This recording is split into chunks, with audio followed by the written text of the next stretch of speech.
Hello everyone, welcome back to my channel. So hope so you are doing great, and in this video we will discuss about the antepartum hemorrhage and one very important topic, that is placenta previa, right? So first of all, what do you understand by antepartum hemorrhage? So one is antepartum hemorrhage and the another one is postpartum hemorrhage. So antepartum hemorrhage मतलब something is bleeding. So bleeding हो रहा है, but bleeding कब हो रहा है तो हम antepartum hemorrhage बोलेंगे when bleeding occurs after the period of viability. So after the period of viability, it is termed as antepartum hemorrhage.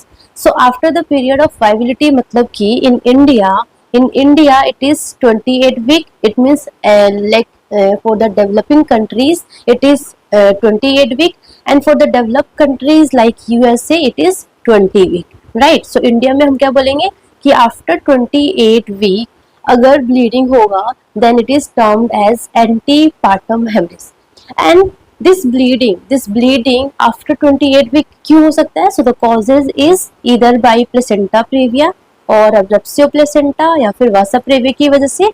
These three are more common, and the another is like for because of the preterm labor. So like preterm labor होता है तो 100 होता है उसकी वजह से, and like the rupture of uterus, that is very rare.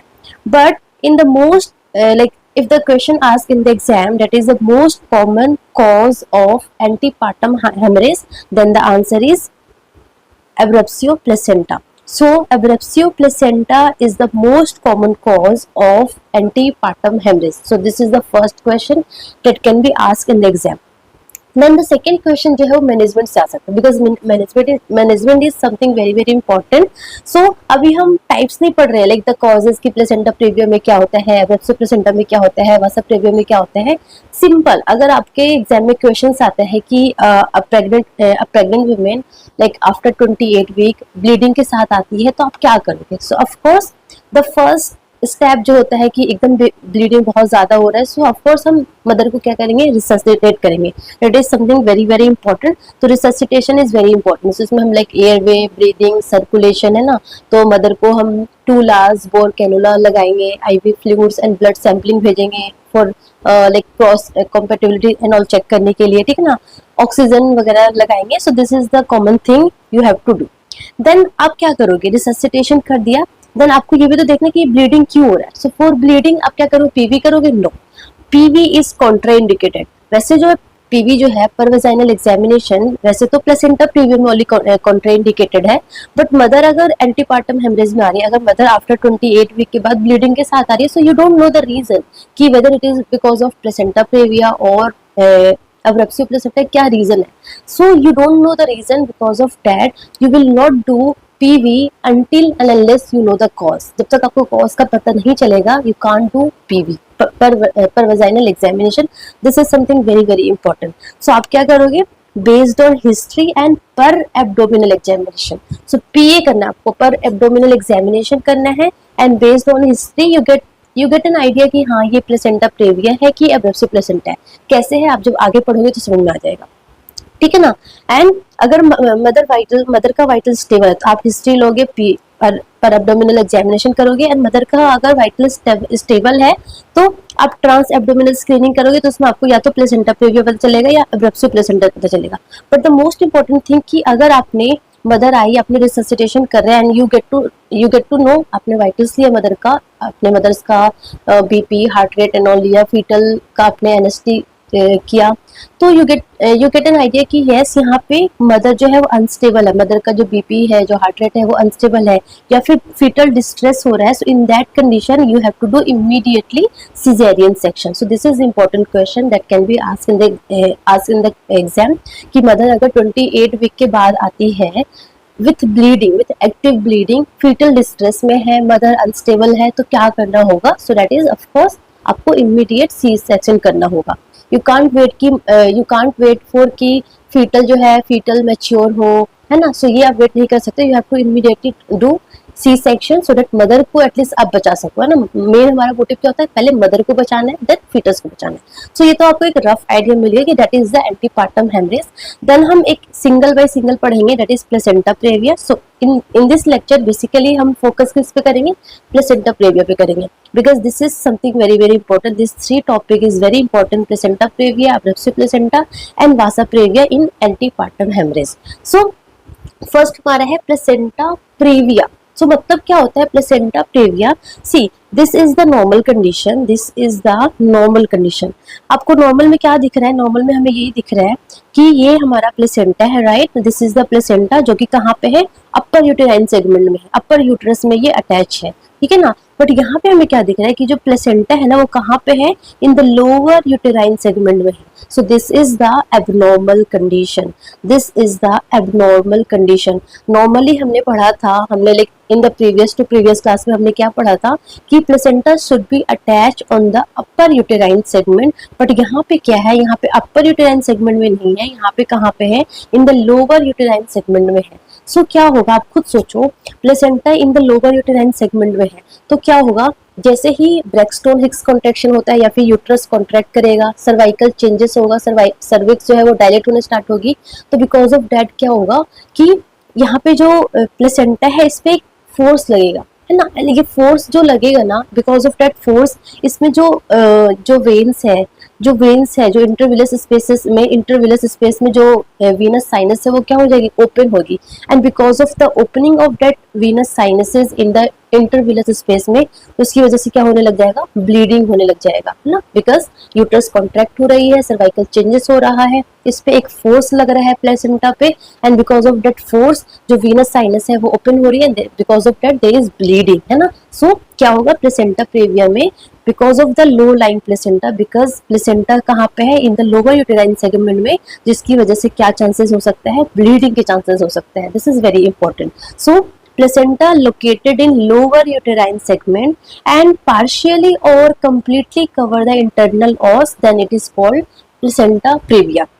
वो हम टाइप्स में पढ़ेंगे कि कुछ कंप्लीटली क्लोज कर देता है सर्वाइकल इंटरनल ओस को, कुछ पार्शियली करता है, कुछ थोड़ा सा दूर रहता है इंटरनल ओस से। तो that is the type of placenta praevia, वो हम आगे पढ़ेंगे। सो बेसिकली इसमें क्या हो रहा है कि जो प्लेसेंटा है वो बेसिकली सर्वाइकल जो हमारा इंटरनल ओस है उसके एकदम पास में ही या फिर इसके जस्ट ऊपर ही प्लेसेंटा क्या है, सिचुएटेड है, ठीक है ना। एंड बिकॉज ऑफ दैट क्या हुआ, बिकॉज ऑफ दैट ब्लीडिंग होगा। But very very important thing you have to know that there is painless recurrent vaginal bleeding होगा। एंड जो ब्लीड होगा ना, जो ब्लड होगा ना, वो कैसा होगा, ब्राइट रेड होगा। अदरवाइज इन अब्रप्सियो प्लेसेंटा वहाँ पे थोड़ा डार्क ब्लड होगा, और जो ब्लड होगा ना वो थोड़ा जो ब्लीडिंग होगा ना वो पेनफुल होगा। वो जो कंपैरिजन है वो मैं अब्रप्सियो प्लेसेंटा में आपको अच्छे से बता दूंगी, so that this is very important, this differentiation is also important, क्योंकि एग्जाम में आता है। अभी आपको प्लेसेंटा प्रेविया पर बस फोकस करना है। सो यहाँ पे जो ब्लीडिंग है वो कैसा है, very important, painless recurrent bleeding होगा, रुकेगा, फिर ब्लीडिंग होगा, फिर रुकेगा। So there is painless recurrent vaginal bleeding. And very important, the second characteristics finding in placenta previa, that is there is uterus जो है वो soft and relaxed होगा, ठीक है ना, not tender. Otherwise in abruptio placenta में जो uterus होगा ना वो टेंडर होगा, पेनफुल होगा, ठीक है ना। यहाँ पे यूट्रस जो है वो सॉफ्ट एंड रिलैक्स होगा and not tender, and because of that यहाँ पे एब्डोमिनल पेन नहीं होगा, because that's why it is called painless vaginal bleeding. And यहाँ पे जो फंडल हाइट होगा वो इक्वल होगा पीरियड ऑफ जेस्टेशन का। सो ये आपको इंपॉर्टेंट पॉइंट यहाँ पे समझ में आ गया। So like all the important MCQ like यहाँ से बनते हैं कि पेनलेस रिकरेंट ब्लीडिंग कहाँ हो रहा है, प्लेसेंटा प्रेविया में कैसा ब्लीड होता है, ब्राइट रेड ब्लीड होता है, पेनलेस होता है ना, यूट्रस कैसा होता है, सॉफ्ट एंड रिलैक्स होता है। सो ये सारा आपको इंपॉर्टेंट पॉइंट पता चल गया। Coming to very important risk factor. So क्या क्या रिस्क फैक्टर है for placenta previa? So the most common, अगर आपके एग्जाम में आता है, because most common cause, most common risk factor, most common symptoms, this is something very very important होता है for every exam. So the question is most common risk factor for placenta previa, that is previous history of placenta previa. अगर previous history of placenta previa है then this is the most common cause, most common risk factor. Otherwise अगर placenta बहुत large है, like in twin pregnancy हो गया, या फिर placenta सेकेंडुरिएट। अब आप सोचोगे ये क्या होता है, सो ये सब कुछ मैंने आपको प्रीवियस क्लास में पढ़ाया था। सो प्लेसेंटा सेकेंडुरिएट हो गया, प्लेसेंटा बाइलोबेटा हो गया, जिसमें प्लेसेंटा क्या होगा, दो लोब हो गए, है ना।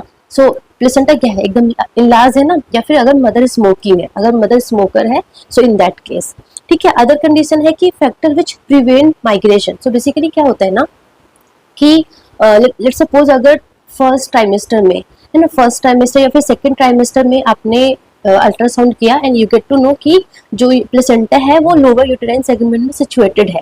सो यहाँ पे हम प्लेसेंटा प्रेविया डायग्नोज नहीं करेंगे। क्यों? क्योंकि ना जो प्लेसेंटा है उसकी टेंडेंसी होती है कि वो माइग्रेट कर देगी, like as the pregnancy continues, जो प्लेसेंटा है वो फ्रॉम लोअर यूटेराइन सेगमेंट से अपर यूटेराइन सेगमेंट में माइग्रेट कर देती है ना। So that is the very important factor.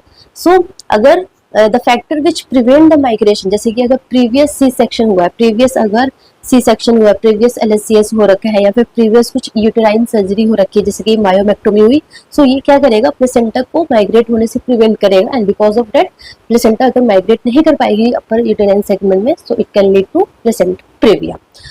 Other risk factor है लाइक अगर maternal age, increase maternal age like basically more than 35 years, increase multiparity, और in case of assisted reproductive technique, जैसे like in IVF करते हैं ना, इस IVF में भी प्लेसेंटा प्रेविया के रिस्क ज्यादा होते हैं।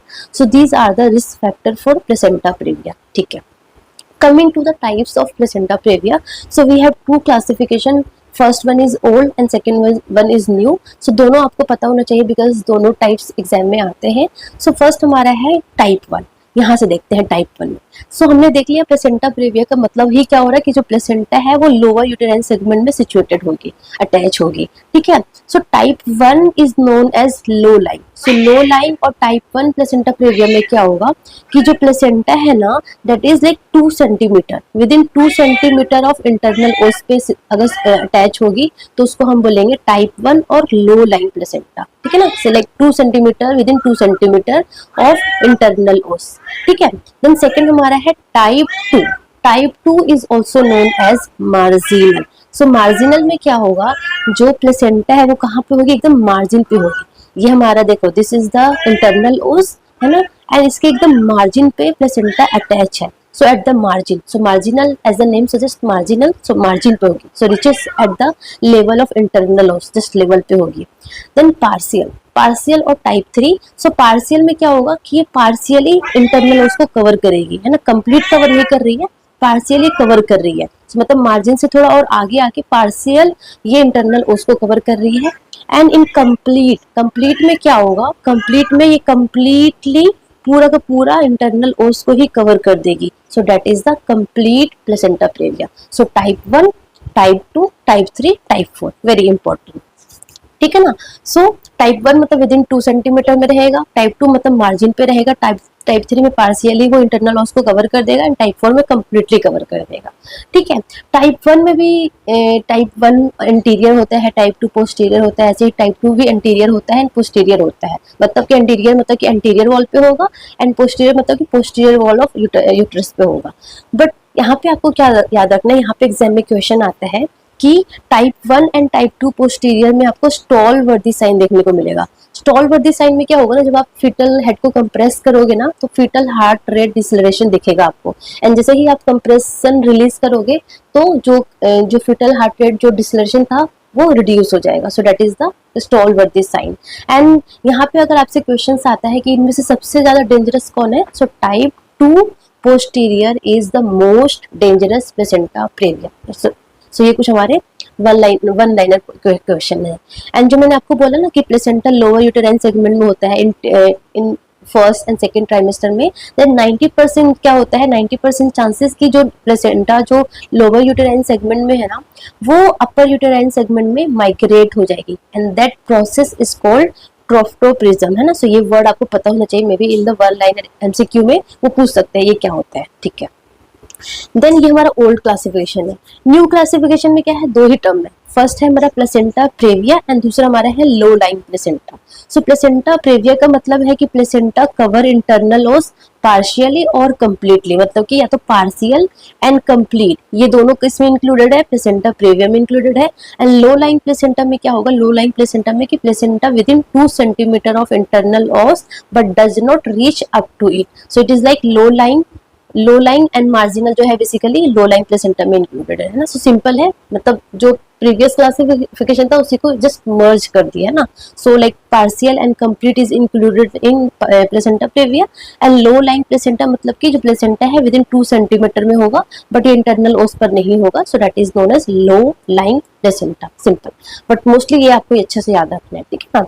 उसके बाद है हमारा one more thing that I already told you, per vaginal examination PV, per vaginal examination is contraindicated in placenta previa, very very important, ठीक है ना। सो placenta previa में PV contraindicated होता है, because of that if any mother come in like with after 28 week after with vaginal bleeding you will not do PV until and unless you will find the cause, जब तक आपको cause का पता नहीं चलेगा you can't do PV, ठीक है। सो अभी तक हमने क्या पढ़ा कि प्लेसेंटा प्रेविया क्या होता है, क्या क्या इसके रिस्क फैक्टर होते हैं एंड कितने टाइप्स ऑफ प्लेसेंटा प्रेविया होते हैं। Then the most important thing कि मैनेजमेंट कैसे करना है। सो मैनेजमेंट में ना हमारा पूरा चार्ट है, बट वो एक तो मैं चार्ट आपको बताऊंगी, देन लास्ट में आपको 1-2 पॉइंट बताऊंगी जो कि बेसिकली आपको पता होना चाहिए। सो प्लेसेंटा प्रेविया में मदर आती है, लेट्स सपोज आप मदर आती है सेकेंड ट्राइमेस्टर में, सेकेंड ट्राइमेस्टर में आती है, आपने अल्ट्रासाउंड किया and you get an idea कि यहाँ पे क्या हो रखा है, लो लाइन प्लेसेंटा है, लो लाइन प्लेसेंटा है, यहाँ पे भी कोई ब्लीडिंग वगैरह नहीं हो रही मदर को।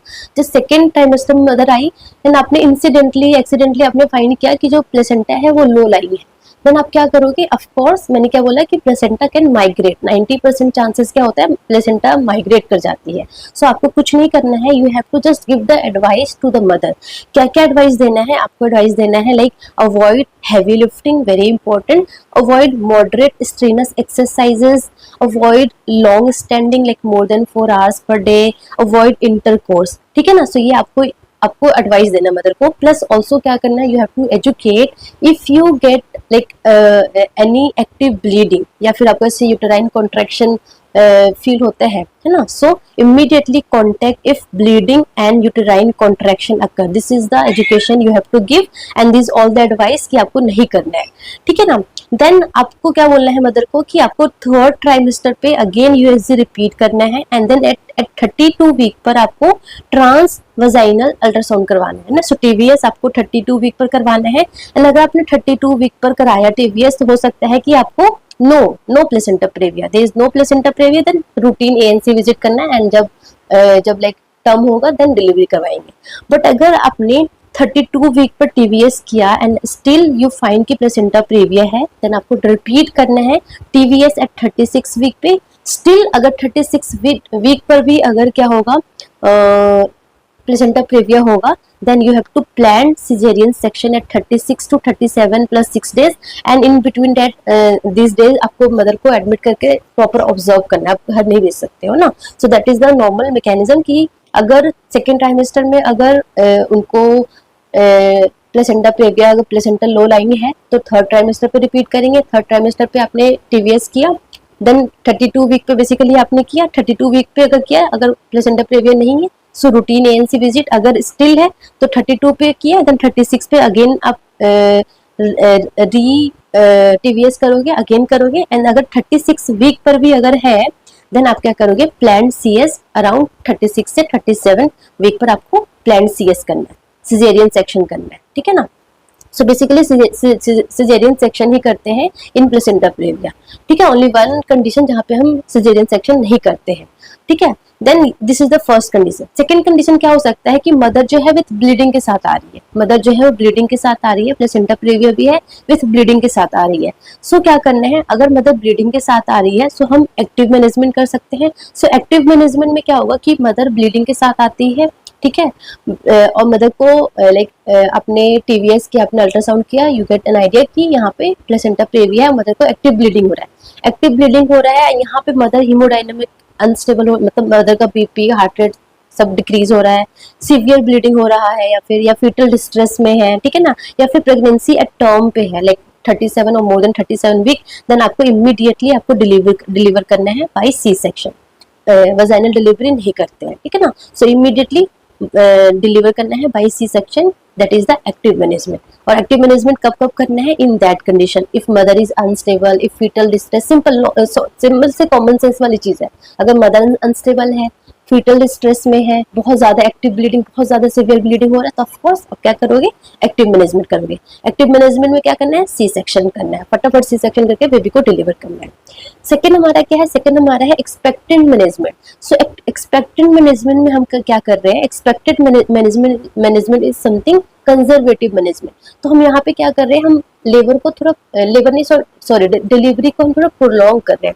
अब हम डिलीवरी को प्रोलॉन्ग क्यों कर रहे हैं? सो डैट जो फीटस है ना वो मैच्योर हो जाए, फीटल का जो लंग है वो मैच्योर हो जाए। हमारा जो मेनली जो पर्पस है वो क्या है कि फीटल का जो लंग है वो मैच्योर हो जाए, इनफ मैच्योर हो जाए, ठीक है ना।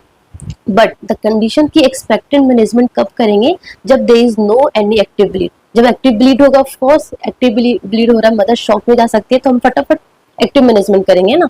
बट अगर एक्टिव ब्लीड नहीं है, मदर एंड फीटस स्टेबल है, फीटल हार्ट साउंड आप इजिली हर्ट कर पा रहे हो, एनएसटी नॉर्मल है, मदर स्टेबल है, देन इन दैट कंडीशन हम क्या करेंगे? एक्सपेक्टेड मैनेजमेंट करेंगे। एक्सपेक्टेड मैनेजमेंट में हमारा जो मेन मोटिव होगा वो क्या होगा कि फीटल लंग मैच्योर करना है। एंड फॉर दैट हम क्या करेंगे? ऑफ कोर्स मदर को तो एडमिट करना ही करना है। ऐसा नहीं कि अगर प्लेसेंटा प्रेविया है विथ ब्लीडिंग, मदर आई है विथ ब्लीडिंग के साथ, है ना, सो आप ऐसे मदर को घर नहीं भेज सकते हो, है ना। आपने एक्सपेक्टेड मैनेजमेंट में जो ब्लीडिंग है वो एक्टिव नहीं, थोड़ा माइनर सा ब्लीड चल रहा है, माइनर ब्लीड है, बट मदर स्टेबल है, फीटल स्टेबल है, so you can wait, you can prolong the delivery, and in that period of time आपको क्या करना है? आपको मदर को एडमिट करना है और कॉर्टिकोस्टेरॉइड्स देना है for fetal lung maturity, and of course you have to do fetal monitoring, mother monitoring. So fetal monitoring में of course आप NST करेंगे।